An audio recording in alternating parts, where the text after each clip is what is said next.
What is going on, everybody? Welcome back to Opera Anna. Welcome back to my channel. My name is Anna. I am an opera singer, and I am here to opera up your life. And I am going to start today with a warning, because you are not ready for this drama. It will put the most piping hot of tea on TikTok to shame, my friends. Get ready to feel all the feels, because Bellini, Vincenzo Bellini, might have written the most beautiful thing ever in Casta Diva. If you're a puddle at the end of this, then I think we would get along really well. Before we get started, I'd just like to say how difficult it is to choose a singer to look at for this specific aria. I mean, all of the arias really, but like really specifically Casta Diva. So I pulled you guys both here on YouTube and on Instagram, and I decided to include multiple singers in this video because it is so iconic and there are so many singers who sing it so well, and I hope that this video just doesn't get ridiculously long because of it. So without further ado, Norma, an opera written by Vincenzo Bellini, who had a prolific career writing some gorgeous, just top-notch bel canto operas, with Norma quite possibly right up there as the most beautiful, or at least most successful of his operas, according to Wagner at least, who said that Norma was, quote, indisputably Bellini's most successful composition. Not bad coming from the guy who was so particular about his music that he literally built his own theater to premiere his operas, lest they be ruined by a house with balconies. If you know, you know. Bellini himself noted that, quote, if I were shipwrecked, I would leave all my other operas and save Norma. If you need any more convincing to grab the literal first opportunity to see this opera in full, then like, what are you even doing here? This is not the channel for you. But if it is the channel for you, then subscribe, please. Thanks. Norma premiered in 1831 at La Scala, and the titular role written for Giuditta Pasta, the most iconic name in opera ever, after Una Trombetta, is, quote, one of the most taxing and wide-ranging parts in the entire repertory. The action takes place in Gaul, a region of Western Europe encompassing multiple countries, including France, Belgium, Germany, and the Netherlands, among others, around 100 to 50 BC, and mainly tells the story of a love triangle between Pollione, Roman proconsul, Norma, the high priestess of the Druids, and Adalgisa, a priestess as well. Right off the bat, we know we are getting into soap opera worthy territory, because either of these two ladies being with Pollione is a scandal in and of itself, because the Druids and the Romans are on the brink of war, or are in war and are on the brink of a huge battle. However, the drama goes from Romeo and Juliet, innocent love, it's forbidden, but like it's kind of cute, to wow, that's in a friggin' heartbeat when we find out that Norma has secretly broken her vows and her chastity in order to be with Pollione, and has borne him not one, but two children. I'm sorry, was I not supposed to? And to make matters even worse, in the first scene, you guys, Pollione confesses to his friend Flavio. I don't believe you. Okay, Flavio, that he no longer loves Norma and is now in love with the priestess Adalgisa. I can't make this up. Bellini apparently could, but I cannot. And so if anyone ever says to me ever again that opera is boring, Your Honor, I would like to book the opera Norma into evidence, please. As Flavio and Pollione are talking, they hear the trumpets announcing Norma's arrival into this like wooded area, leading the Druids and the priestesses. They are there to pray for revenge against the conquering Romans, and Norma prays to the moon goddess for peace. And early on in the opera, at this point, we get the stunningly beautiful Casta Diva. We are mainly going to be looking at Montserrat Caballé, although in preparing this, I might have gotten a little carried away, so I'm not really sure if it's mainly her anymore, but we'll see. This Spanish soprano who possessed possibly the most heavenly pianissimo high notes. But we are going to start with Maria Callas. There is a choir in it, so that's all the people behind her.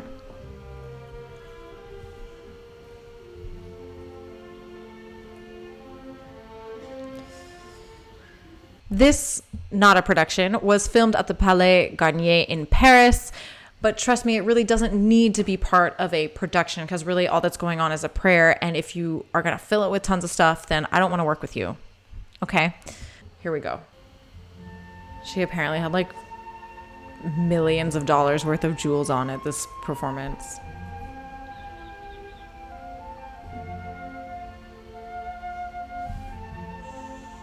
So we have this flute playing over the arpeggiated chords in the orchestra. They're just getting plunked out by the strings. And this doesn't change for the entire aria. This intro is a masterclass in listening to your accompaniment, listening to the music that's under you. It is so easy to think that it's all about us. And for a large portion of it, of an opera, of an aria, it is about us, but it's not. We are only part of a larger whole, and she understood that through and through and through, and she shows everything that we need to know on her face. The coughing in the back.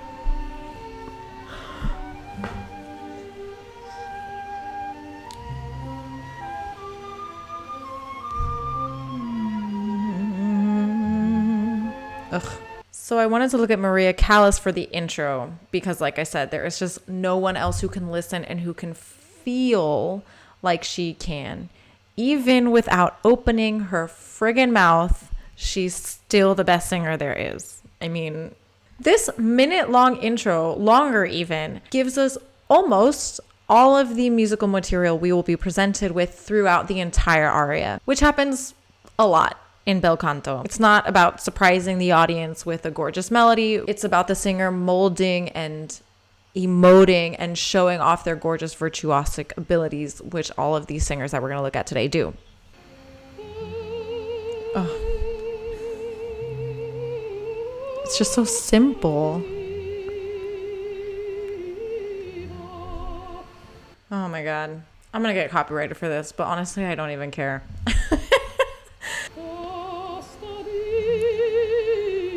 And easy. Ugh.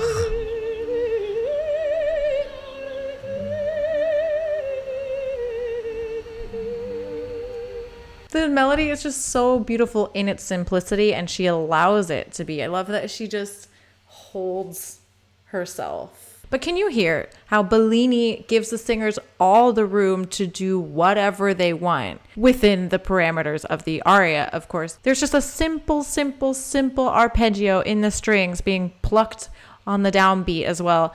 And it is just the most phenomenal thing ever. If it ain't broke, don't fix it. You know what I mean? Ugh. Like I said, he was crazy popular at this point in his career. So, like, he could do whatever he wanted. But, like, it is just so beautiful.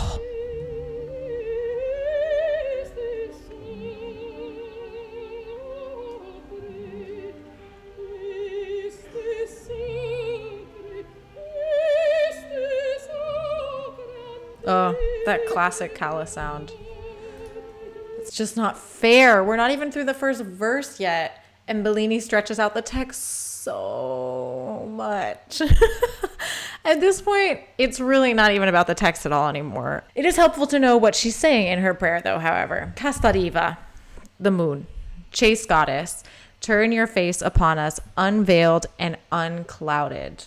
This moon as a symbol of constant change, of purity that will hopefully turn its favor on them. So Bellini really wants to bring out the power that they feel in this moon. Until this point, it's been about the simplicity, the sort of beauty of a prayer, and not like fussing with it too much. But just listen to this amazing development on the words il bel sembiante, your beautiful face.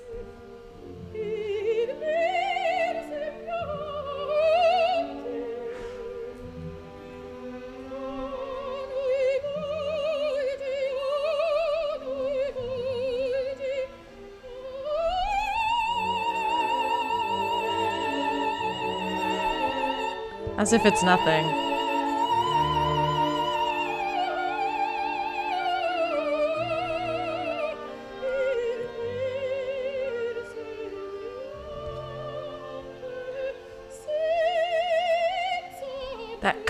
That cut. Oh my God.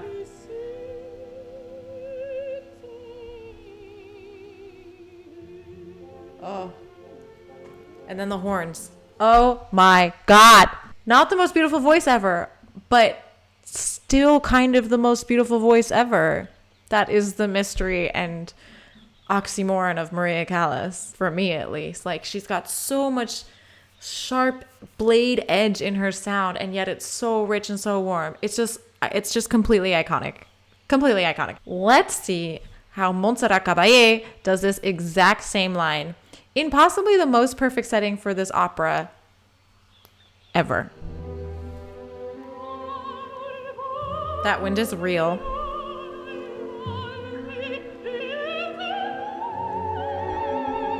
Oh, stunning piano top. Oh.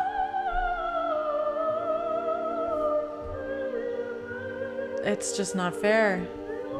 It's just not fair. So a little background to this production and why it's so magical. There's even a documentary made about it on Medici TV. There was a storm going on during the performance. This is an outdoor venue, the Roman amphitheater, if I'm not mistaken, which is why there's wind blowing. They almost had to cancel the whole thing, but they decided to go on. We can already hear the stunning, gorgeous piano quality that Montserrat Caballé gets in her top, whereas Callas chooses to just go for it into the top, sort of almost one dynamic throughout the whole thing, even though it still comes from like the depths of her soul and is stunning and gorgeous, so I'm not mad at it.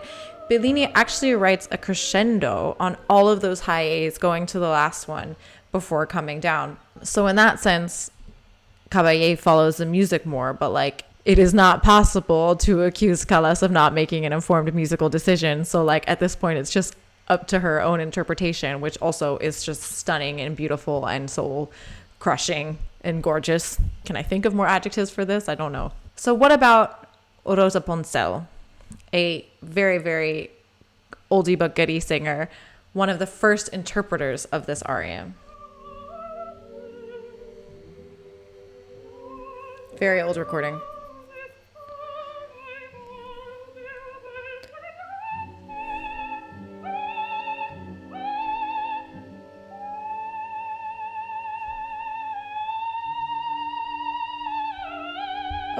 Okay, Queen, pop off.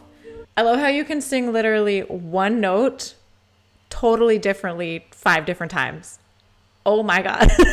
She puts a very clear lift in between each onset of that A. Choir comes in repeating the prayer that she just said, Casta Diva, che in argenti, etc., etc.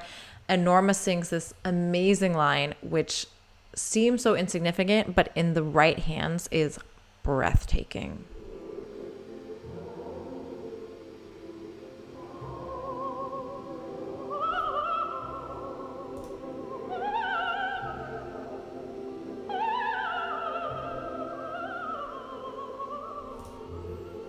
I mean, objectively beautiful. I'm so curious as to how all these 3 do it differently.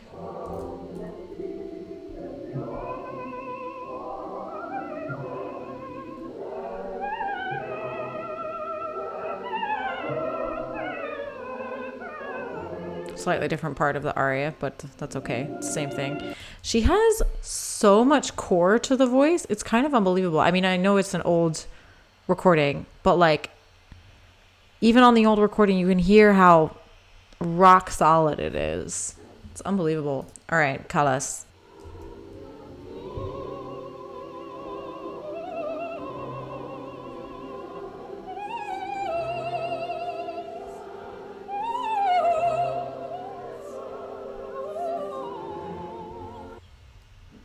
Oh my God.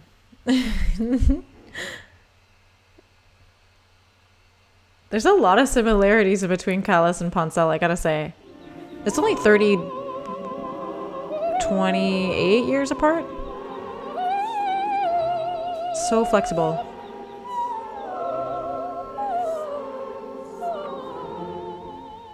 The most unbelievable waterfall coloratura. I call them waterfall coloraturas because that's what they sound like. Just like effortless. So logical. It's so musical. There is only one option for it to do that. I mean, it's just...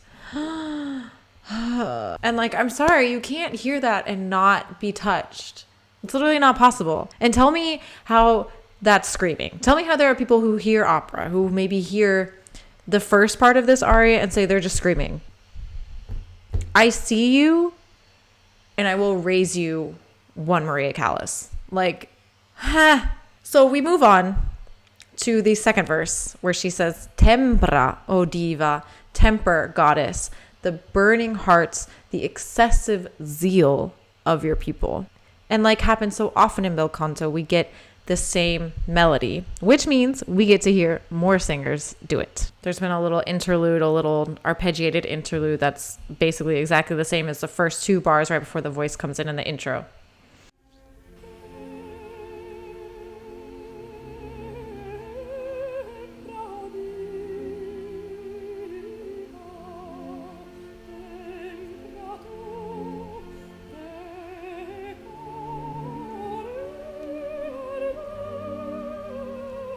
My God. Oh my God. Her voice is like velvet. You know, it's so even and on one kind of I feel like she's not going anywhere. Funnily enough, Cerquetti, Anita Cerquetti, I think, replaced Maria Callas in exactly this role, singing it in two places at the same time. And if Wikipedia is to believe, that actually sort of led to her downfall because she just stretched herself way too thin. And her vocal decline started right about that time. This is recorded only 2 years before the Maria Callas recording. I think the gorgeous thing about this aria, since she's praying to the moon, we have this very sort of holy text, is that it has this serene beauty that is sort of obvious in a prayer, while these really high forte outbursts show the urgency and the despair that Norma and her people have. Like, they're about to be attacked by the Romans, and they sort of have like, they have to make drastic decisions throughout the opera. Norma as well may in a way be praying for herself. There's, I think, this sort of double meaning to this aria because she later finds out that Adalgisa is the one that Pollione is now in love with. And not only does she contemplate killing her 2 children, she doesn't, please don't worry, this is not Medea, but she does offer herself up at the end as a human sacrifice before going to war with the Romans as punishment to herself, as like as being like a masochist, no, a martyr, not the same, sort of like martyring herself for breaking her chastity vows. Like, she burns herself on the pyre, and Pollione joins her because right at the end he sort of realizes what he's done and wants to right his wrongs, and they die together in the fire. What? Oh my God, guys, I don't know why everyone's going to TikTok for drama. Like, it's on the opera stage. Pull it together. Pull it together. Let's see the end of this, starting with Cerquetti. Please, Italians, I'm so sorry. If anyone wants to give me Italian lessons, my last name is Trombetta, for crying out loud. Like, this is not okay. So we're going to sort of skip through the second verse, but we don't skip over any words because, like I said, Bellini takes his sweet time with that verse.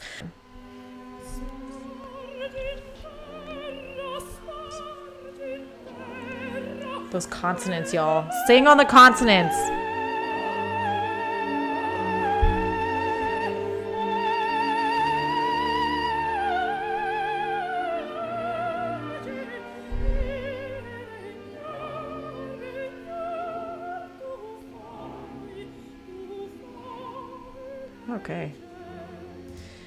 Okay, what I notice about these older recordings, it's the same with Poncel, the same with Rosa Poncel, is that they take much less time through this part, through this sort of descending line, after those repeated pulsed high A's. Much less time. Let's listen to Callas do it.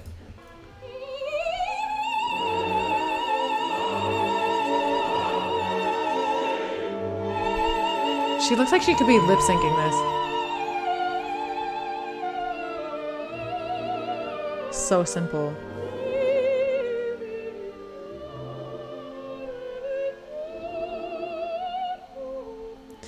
But do you notice how much more rubato she uses in this? Like she takes time for the breath, all this stuff. And it's not that Cerquetti is much older than her. Like I said, it was only 2 years before this recording. So I find that so interesting. I think also probably Callas was the first one to do that, maybe, because a lot of the operas that are shown on stage today, a lot of the sort of interpretive details that we take for granted or sort of that are like expected come from Callas. So this might be one of them.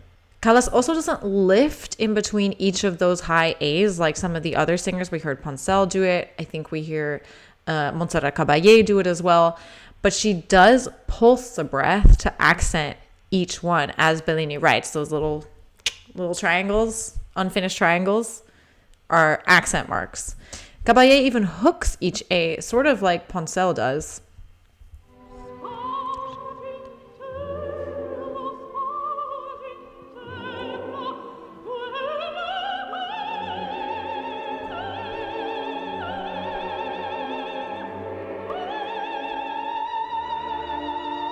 Oh.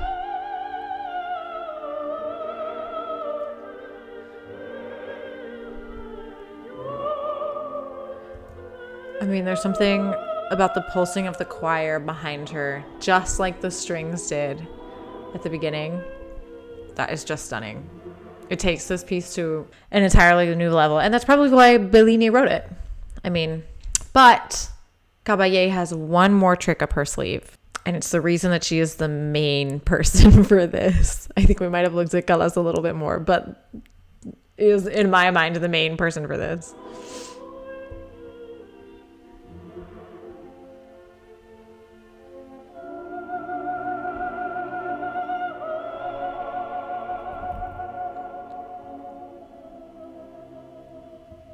So beautiful. Oh my God. Okay, here we go.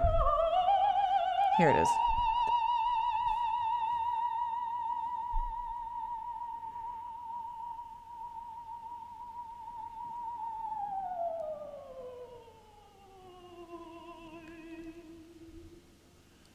Oh.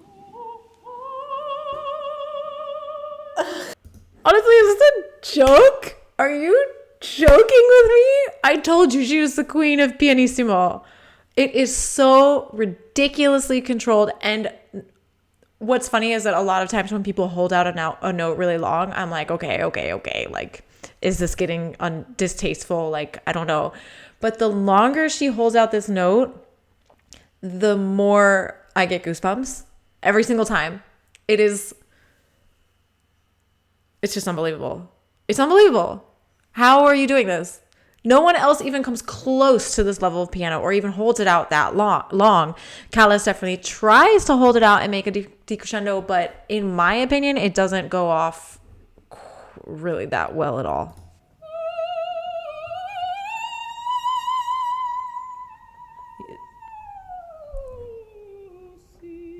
I mean, beautiful, but the half step up to the B flat doesn't go super well, and she comes straight down off of it in the perfect way that she does, but it's just doesn't have that same, what does someone say, like holds that note out of the heavens, pulled it down from the heavens. I fully and completely agree. And Cerquetti, see what she does. Cerquetti, that can't be right. What is it? Her voice reminds me of someone's, but I can't think of who.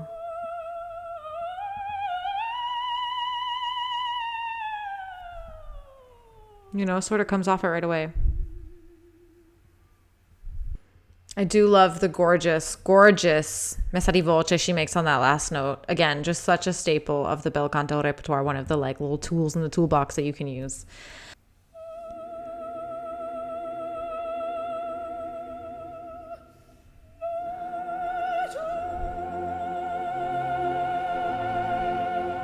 Oh, that orchestra.